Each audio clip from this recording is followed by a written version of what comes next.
কক্সবাজারে অপহৃত এনজিও কর্মীকে উদ্ধার অভিযানের সময় দুর্বৃত্তদের সাথে র্যাবের গোলাগুলিতে এক কৃষক নিহত হয়েছে। র্যাব সদস্য সহ কমপক্ষে ৩ জন আহত হয়েছেন। সন্ধ্যায় ভাড়ুয়াখালী ইউনিয়নের মুড়াপাড়ায় ঘটনা। নিহত কৃষকের নাম মোহাম্মদ বায়াতুল্লাহ। র্যাব জানিয়েছে, গোপন সংবাদের ভিত্তিতে অপহৃত এনজিও কর্মী মাসুদ চৌধুরীকে উদ্ধারে অভিযান চালায় র্যাব ১৫। এ সময় চারপাশ থেকে ঘিরে ফেললে র্যাবের উপরে দুর্বৃত্তরা গুলি বর্ষণ করে।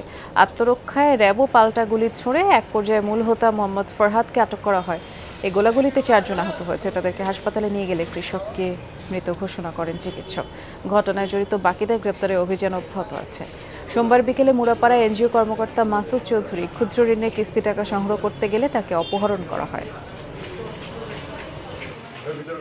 উভয় পক্ষের গোলাগুলিতে আমাদেরও একজন র্যাব সদস্য আহত হয় এবং ওখানে আরও কয়েকজন সদস্য আহত হয়, যারা বর্তমানে এই কক্সবাজার সদর হাসপাতালে চিকিৎসাধীন অবস্থায় আছে। জিম্মি যাকে করা হয়েছিল, যে মাসুদ নামের যে প্রত্যাশী এনজিও কর্মী মাসুদ, তাকে আমরা মুমূর্ষু অবস্থায় তাকে উদ্ধার করা হয়েছে।